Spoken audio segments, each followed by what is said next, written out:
Well, hi there, and welcome to this edition of Feeling Smarter. As always, I'm joined by my co-host, Tim Miller. G'day, how are you? Aaron, going very well. How are you doing? Very well, thank you. So we are together today to talk about the topic of expenses within an SMSF. And this area has been heightened in recent years, naturally off the back of the Commissioner's views around the non-arm's length expenditure rules. Yep. So as we are in a period of time where we've gone past the financial year and there's a much greater focus on that expense issue, can I get you to, elaborate a little bit about some of the areas that you need to be paying much closer attention to now based upon the non-arm's length expense rules now in play, and then how they can trigger non-arm's length income?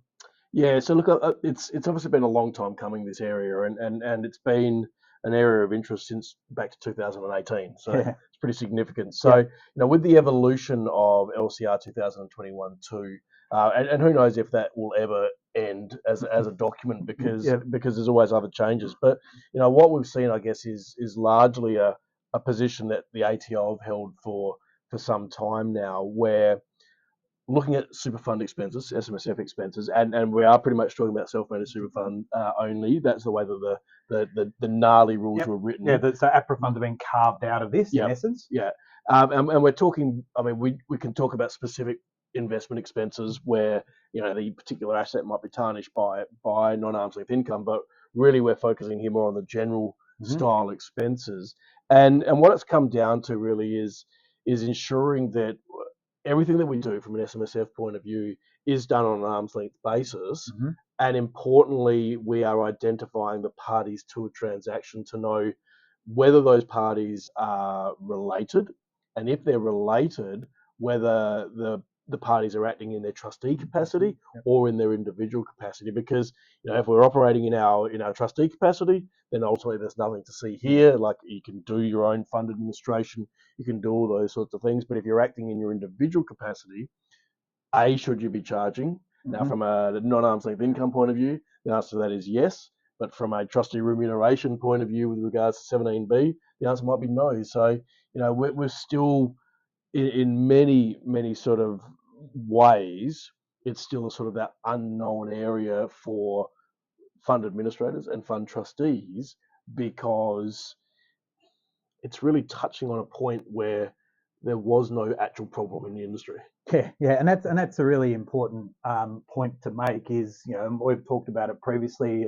Have we had a mountain made out of a molehill in that regard? But the reality is if we're looking at things like accounting fees, where they should have ordinarily been paid for on commercial terms because you're using certain resources within your accounting practice, and you can apply that same policy and approach to financial advisors, to lawyers, and a range of other areas where, in essence, the expense can be generally connected to all of the fund's income, and that is that crucial piece to that.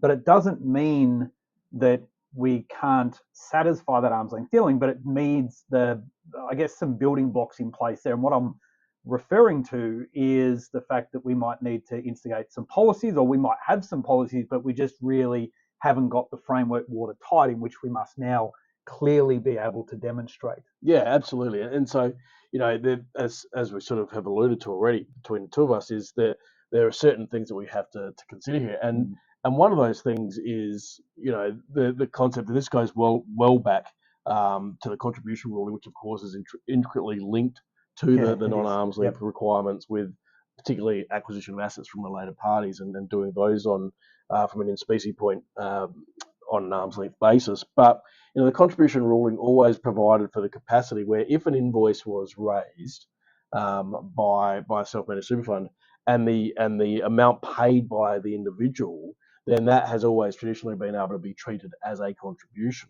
And so we're not actually moving away from that. It's really whether the raising of the invoice itself is arm's length, right? So whether there's commerciality in how much you're charging or not charging, as the case may be, not whether or not you make a decision to treat something as a contribution or to pay it out of the the fund's bank account, which of course is always the preferred method. Yeah, and that's ultimately what it comes down to, isn't it? If it's a fund expense, we want the expense paid out of the fund. Yep.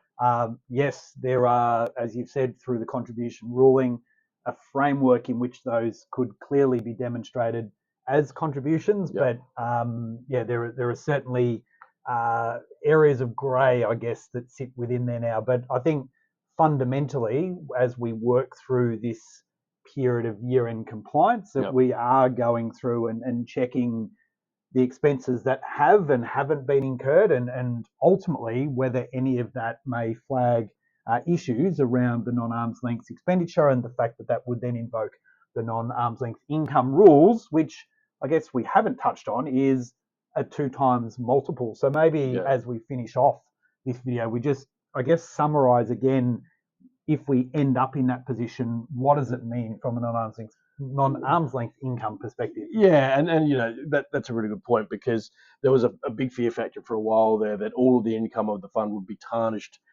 if there was an underpayment or no payment for what would be a relatively minuscule expense. And so common sense, to a degree, prevailed, in the sense that we would have preferred nothing introduced, but it prevailed to say that, okay, well, the non-arm's length income will be a result of what would the expense naturally be, what would a commercial transaction incur, how much has the fund incurred, and often the case is going to be nil. And so therefore the difference between commercial and actual, right, is one times factor, and then you multiply that by 2, and that will determine the income that will be then taxed as non-arm's length income. Yeah, so again, I think the outcome of that is it wasn't what we wanted, but it certainly it's not as draconian as what the initial measures would have been. Correct. Excellent. Well, thank you once again, mate. Always a pleasure. Your contribution to this week's edition of Feeling Smarter. We look forward to you joining us for our next edition. Take care and bye for now. See you all.